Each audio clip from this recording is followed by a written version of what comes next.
Welcome to this video. This video will be talking about winning formula on the structure of your proposals to clients and why you should aim for a 100% conversion rate. First of all, I'd like to introduce Lewis Alexo.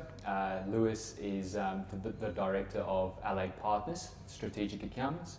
Welcome, mate. Thanks, Corne. Happy to be here. Yeah. And I guess the purpose of this video is to bring Lewis in and give get him to give his thoughts around especially around the quoting side, the proposal side of things, and really to enhance that process for builders, so that at the end of the day you win better projects. That's the aim of the game. That's the aim.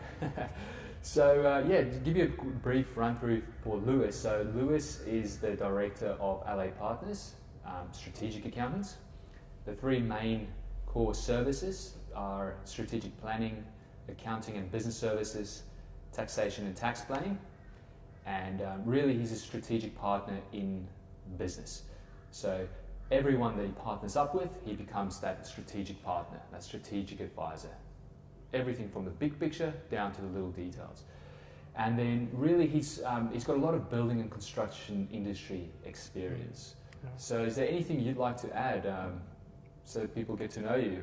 Yeah, look, that pretty much summarises. I mean, given my experience over the years in the building construction space, it gives you a very insight in terms of the things that work and the things that don't work.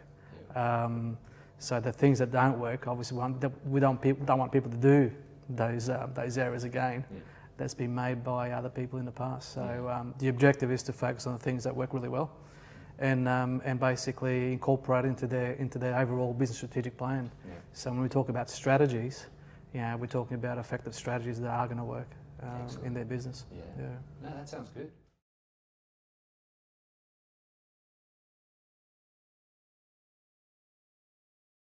Well, how about we jump right in? So first of all, from the business, you're talking about business strategic plan. So from the business strategic plan side of things, why is it important, and what is it? What does it entail to identify who your ideal client is? When we talk about business strategic plan, we're talking about making sure a business, the owners and their business, there is a 5-year vision as to where they want to take that business. And from that, in terms of working through the detail of that business strategic plan, is making sure they identify in terms of who their clients are, whether it be in terms of particular industries, whether it be in terms of geographical. So just making sure they actually know who their clients are, because once they know who their clients are, they can target those clients. And I always use the analogy around in terms of, just think back in terms of when you've actually you look at buying a car, and you identify that you want to buy a blue Audi, very specific as to what you want to buy. All of a sudden you're driving around, and every car on the road seems to be a blue Audi. Yeah. That's because your mind is actually filtering exactly in terms of that blue Audi. Yeah. So that's just that how the mind works. Yeah. Just that filtering. So same thing with with the ideal client. Yeah. So when you identify who that is, when you're out there, whether it's conversations, things you're seeing, basically your mind is honed in. So you're thinking in terms of, if your mind as a business owner is honed in, and you're sharing that with your own staff, who know who the ideal client is, so not only are you filtering it as a business owner, but all your team is also filtering, whether it be conversations with friends and family.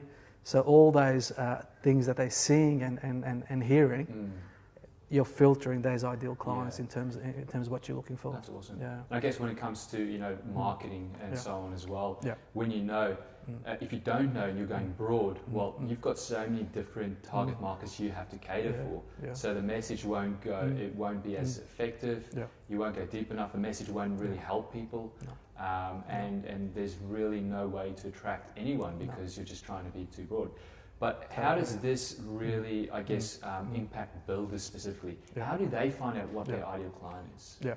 So that in terms of when they're working through with their accountant or themselves, in terms of trying to work at putting in place the structure around their business strategic plan, is basically working out in terms of who do they want to work with. Yeah. Because every build is going to be different. Some builders basically want to focus on high volume of work, but little margin obviously in that high volume space.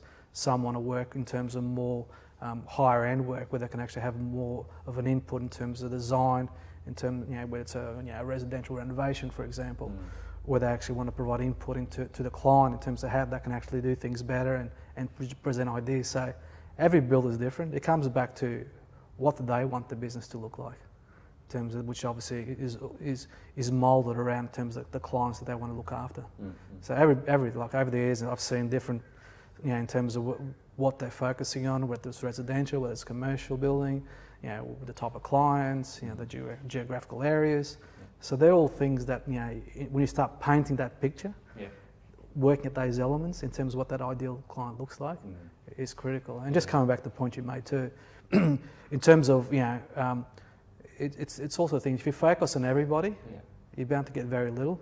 But when you hone in, you're bound to get a lot, because like I said, coming back to that mind, your mind's focus in terms of what the ideal client is, and allows you to put resources in the right place.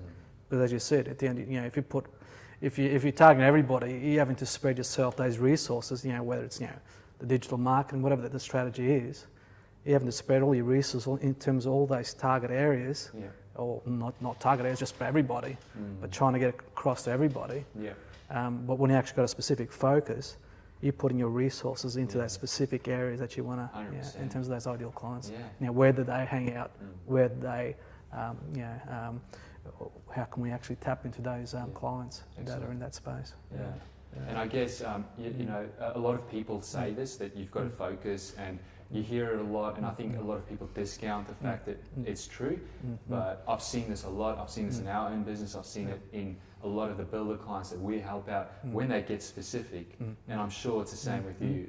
A lot of the builders you've helped in the past, when they get specific, their businesses grow quite dramatically. Absolutely. And not just grow, it just becomes easier as well, because you can refine your processes, your systems, your communication every single day. You don't have to try and figure things out, make different decisions. It becomes I think that's the biggest outcome that I've seen from our clients.